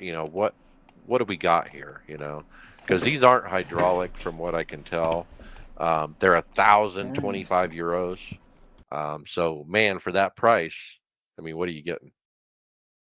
That's definitely on the high end for load cell. All right, now we'll move on. Greg, how about the Precision Sim Racing Engineer LM-X? Now, I wasn't on last week's show, so it's saying that you're covering this to compare to last week's SimLabs Grid 911 wheel. The Precision Sim Engineering LM-X formula is a comparable wheel.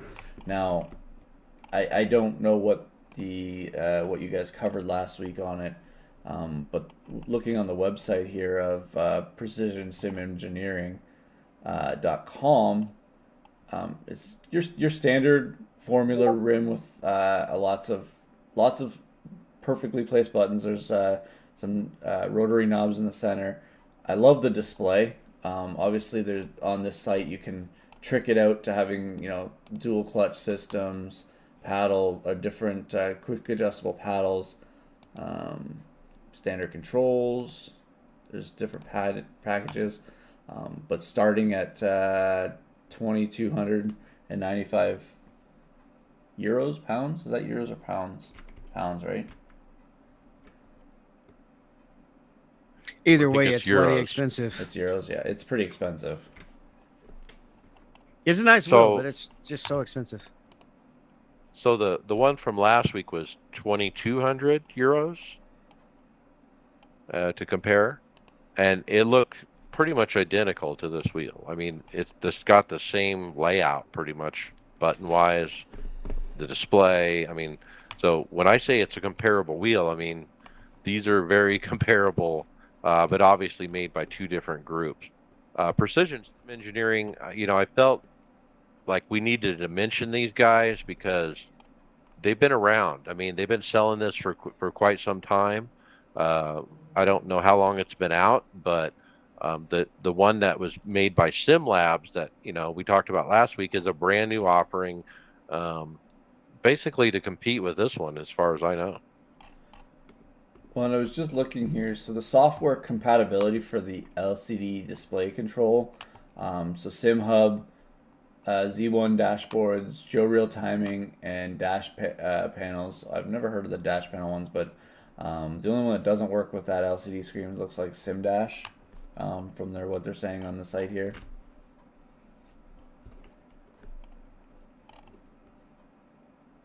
I spent a lot of money on my wheel. You know, After all was said and done with the Fanatec, you know, mount and all, 1,250 I think was what I spent, 1,250 US. And to spend another thousand, to take it to this level, I just can't do it. I can't stomach it. Even though, I've always said money is no object. Man, there is a limit to it.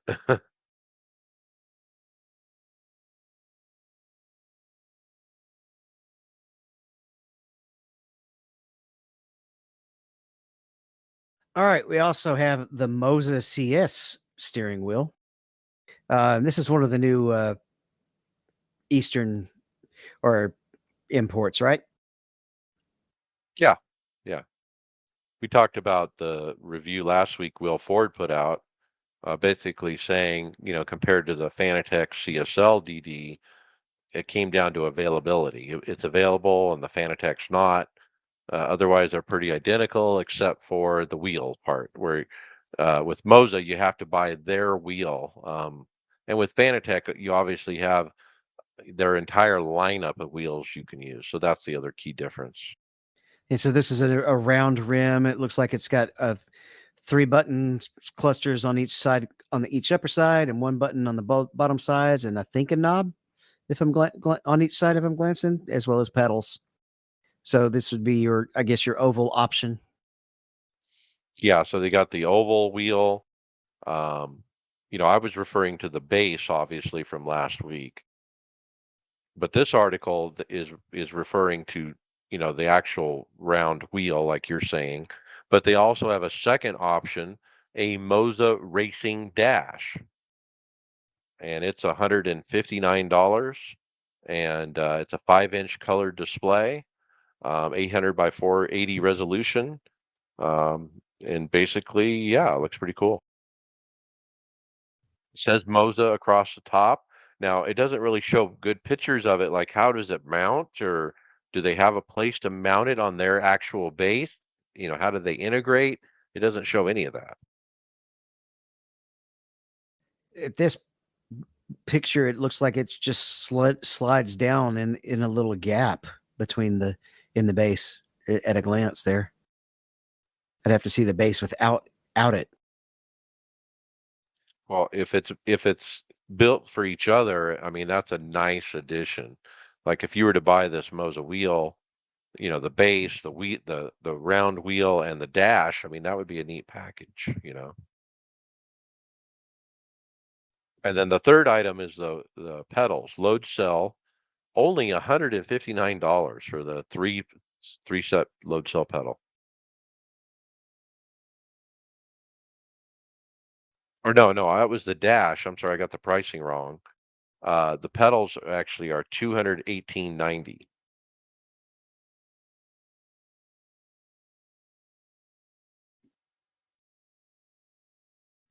Moving back over to the software side, we've got M-Source versus almost everything else.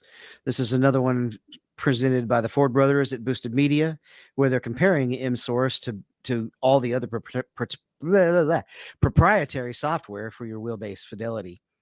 Even though the torque levels are the same as others, you don't get the driving details that you get in, for example, the DD1. It feels smoother than the DD1, but you lose a lot of detail, I guess, is the basic summary of what they said. That's correct. I did watch the video, and that's what I took from it in two sentences. And so this is another wheel option out there. I don't know that I would pick the M Source over the Moza that we just talked about. I've heard better things about the Moza, and I think uh, Will Ford and his brother, I think they were being nice, when they did say that, you know, basically saying there was a lack of detail in the force feedback. I mean, that's kind of a nice way to say it.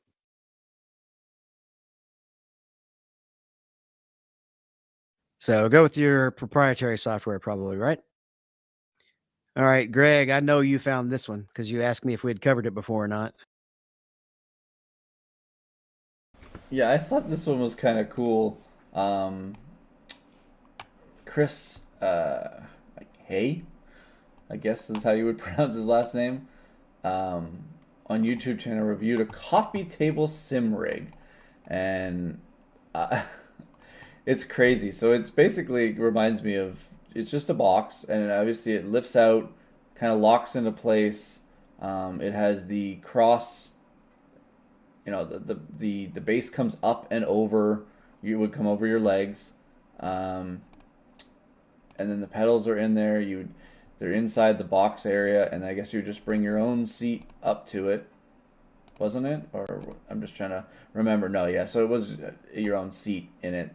But I think it's a neat idea for the people who want use as a nice coffee table in your living room, and put your sleek setup away if you're just gaming nonchalantly, normal sim games. It's not a hardcore rig, but it's kind of cool. Could be good for So a college kid too. yeah, in a dorm or something, you have limited space. The thing is the one we covered before, I think, was custom. Like somebody made it, from scratch out of wood. This one is like for sale, and it's manufactured. It's a much higher quality from what I can tell than that other one we looked at. Yeah, it looks like it's all laser cut, full things of metal, or full sheets of metal. It's called the Coffee Racer. Awesome idea. It's a shame though that you need another table when you're racing to put your coffee on. Yeah. You think they would put like a cup holder with it, right? That would just flip up over the edge, and then you can put your coffee down. So the Chris Hay, the videographer here, he said that the company sent it to him for review and he thought it was clever, so he decided to review it. But I went and Googled it. I can't find it for sale, so I don't know exactly where you can get it. So we'll see.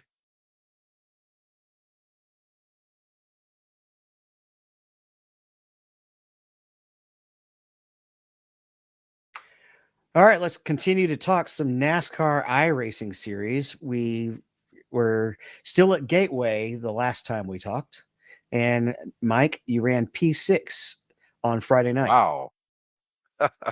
Finally, I break through with a good race, a top 10. I was running third most of the night, actually as high as second. One of the final restarts, I came up through the gears. I drifted a hair to the right and hit the guy next to me. He was going a hair to the left, and we caused a big wreck. I was far back as 14th and damaged, but there was enough other attrition. It got me back to seventh. We had a natural, but check this out. We had a natural green white checker. Now, when I say natural green white checker, that means you take the green, then the white comes out, and then the checker. But it's natural because you don't see the attempt number one up in the corner.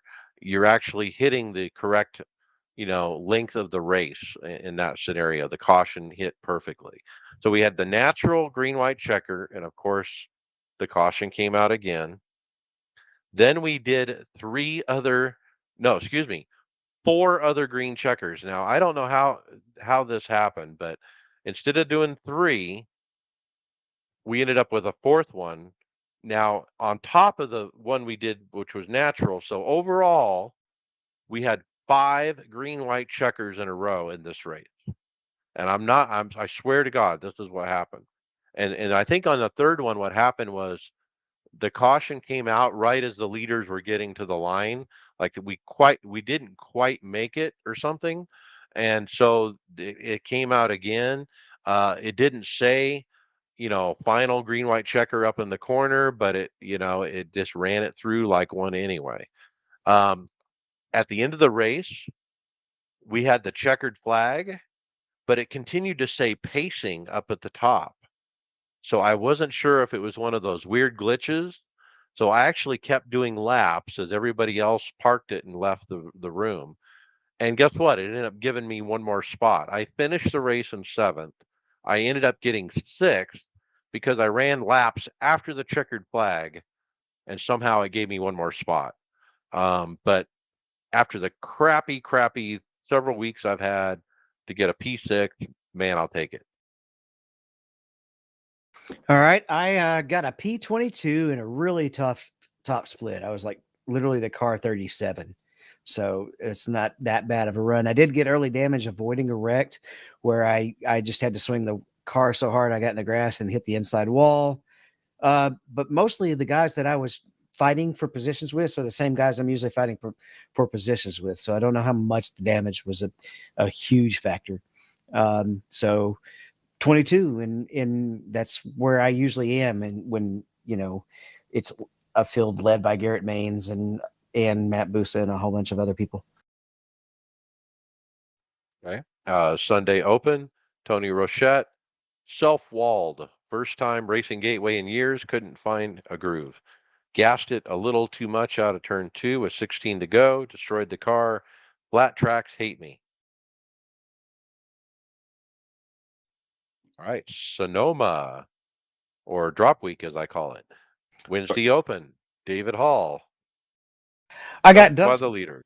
not by a leader, not the leader. He was like P5 or P6 or somebody. And he had just pit actually. So he was coming back around and I was not putting the car in a position to block or anything, but he just ran me over. And it was the same guy who turned me at one of the races in Gateway. So, apology or not, he's on the list because he apologized at Gateway. He didn't apologize for this one, but he just flat out ran over me.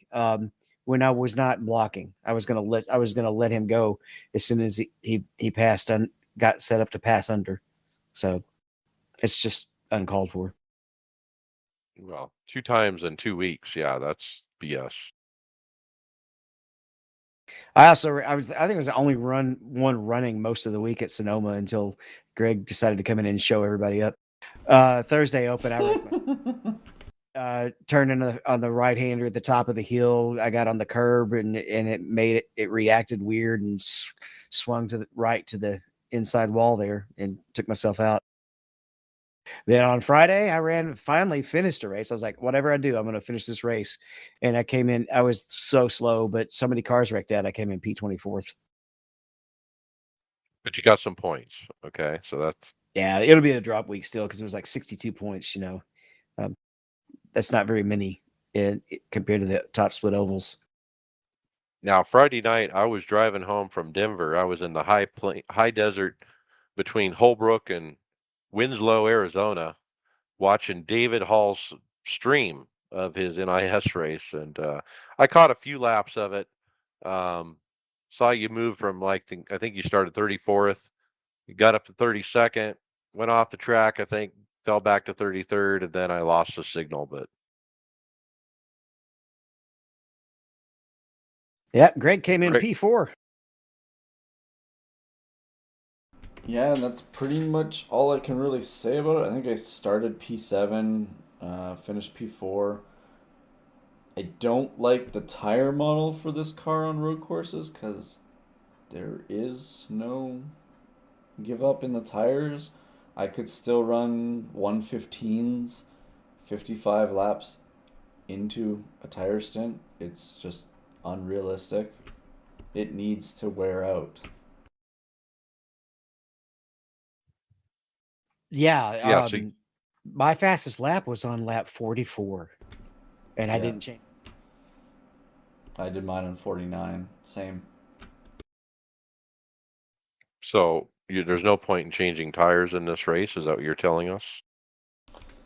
Fuel and tires. It's basically an endurance race.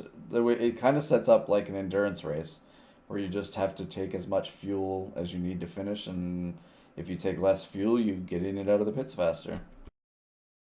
Yeah, it's more Right. like a sports car race than an endurance race. Um, where you have to pit at least once, right? Yeah. So Tony, P19, he wrecked at the top of the hill on lap 1, lost a ton of time, and just couldn't gain any spots.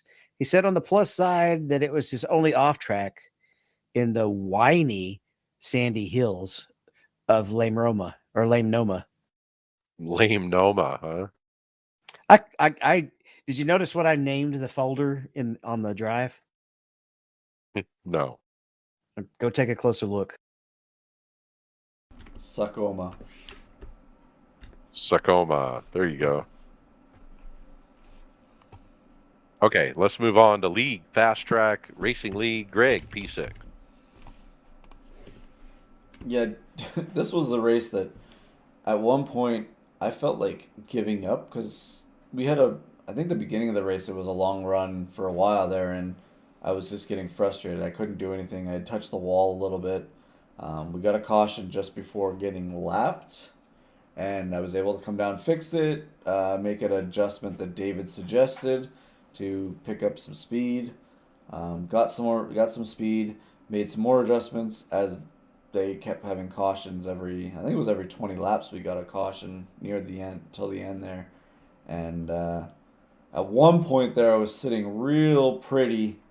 They had a late restart with some guys with old tires, and he ran out of talent, and he admitted it. Spinning the tires on the restart and wiped out 10 cars, maybe more. And David had to stop completely. I think he'll talk about that on his.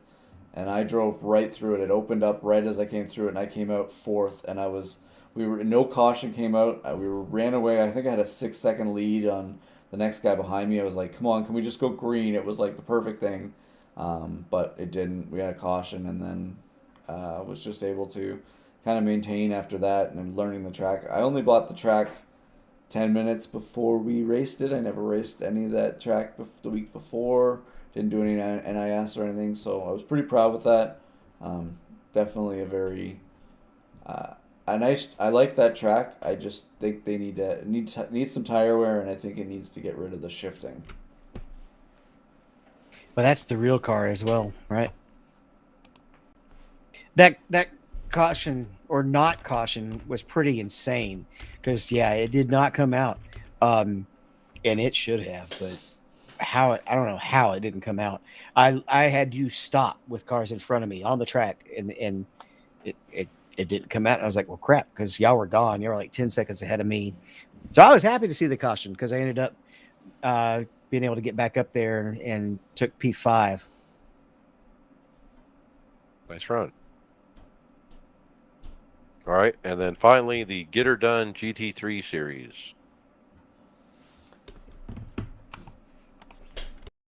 Well, this one was another.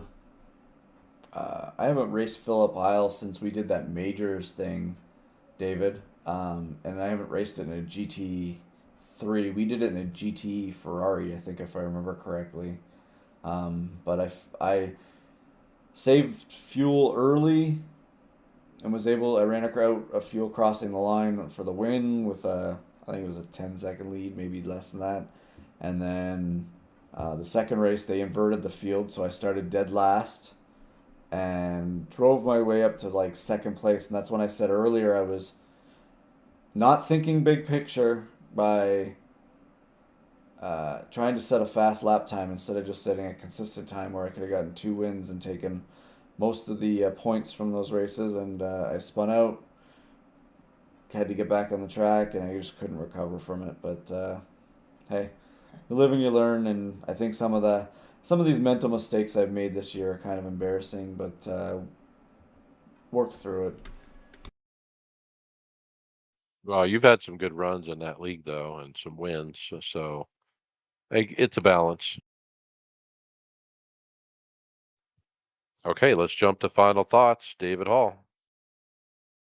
Well, it was definitely an honor to get to have a nice long chat with Derek. We had a really interesting off air show as well, but that's not a show, we weren't recording. But he gave me a lot of information about the inner workings of the cost of some of the different series. I thought that was pretty neat. I'm also in the middle of building a new computer. This one is just such a Frankenstein. I'm kind of done with it. So all the parts are here except my memory. It was sent by U.S. mail, which means I may see it in 2 months. Who knows? I don't. It was supposed to be delivered today, but it's still in transit. And the last time I saw that happen, that package finally showed up literally 6 months after they sent me the replacement for what got lost in the mail.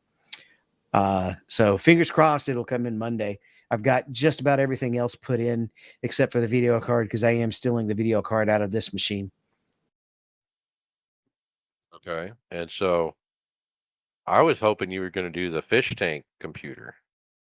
I don't have room for that. It is really cool, but I don't have the space for that here. So you're just doing an air cooled one, nothing fancy, no water cooling or.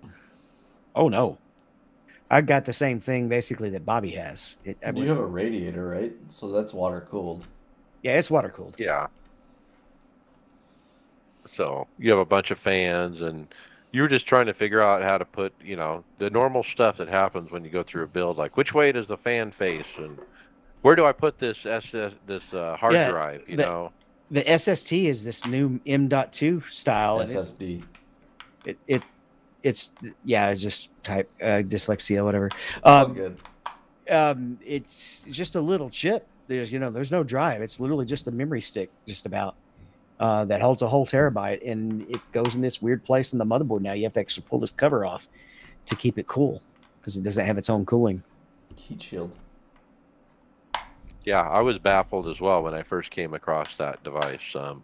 I was looking for an HDD, and they sent me a little chip. I'm like, what the heck is this? And then I couldn't figure out where to stick it. It's like, okay, I see all these slots, but I don't see a slot for this. And so the trick is to find that plastic cover thing, and it's hidden underneath that. Yeah, and what sent me the wrong direction is that it'll actually go into a SATA cord. You can actually plug it into a SATA cord. Like if it was a second drive or something. Yeah, it's got the exact same connections. It's just I couldn't find a place to mount the other end. I was like, where does this go? So, but yeah, I found a video about the exact same time Tony and Bobby told me where it's actually supposed to go. And all I've got left is plugging in. At this point, I've got to plug in the cables to the motherboard. I haven't really run all those through yet. I had to rearrange the fans to make the radiator fit. and I got to wait on the memory stick before I can actually install it. So if I get up to run Sonoma, I'll be running on this system still. Okay, Greg Hectus, final thoughts. It was interesting to do a show on a Saturday night. I'm glad we were able to at least get it out for everybody this week. I'm exhausted. I've been up since 7:30 this morning building a nice big porch or deck for my backyard, and we were setting the poles and cementing them in today. So it's been a long day, but I'm glad we were able to get this through, and look forward to possibly racing Sonoma one more time tomorrow morning. I don't know who's going to join me for that. Um, yeah, it'll be a good day. All right, and my final thoughts is, man, I just took a week off. I went to Denver.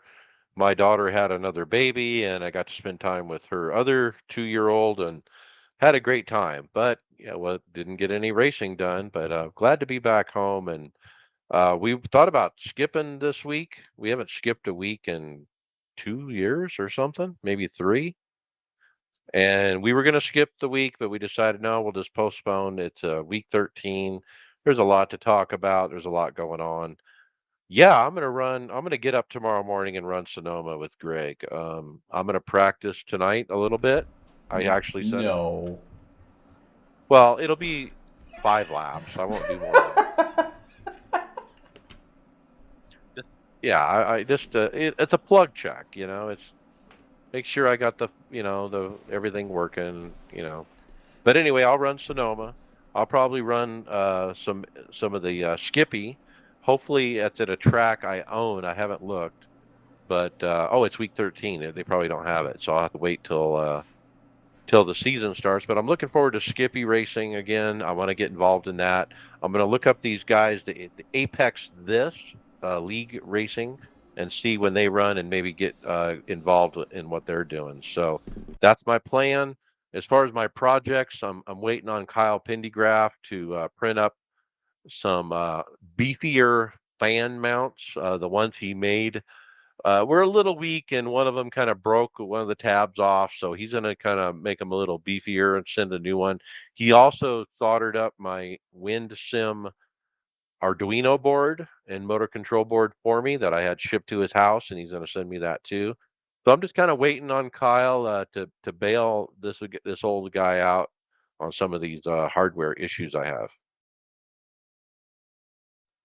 Okay, and with that, we'll see you out on the track later.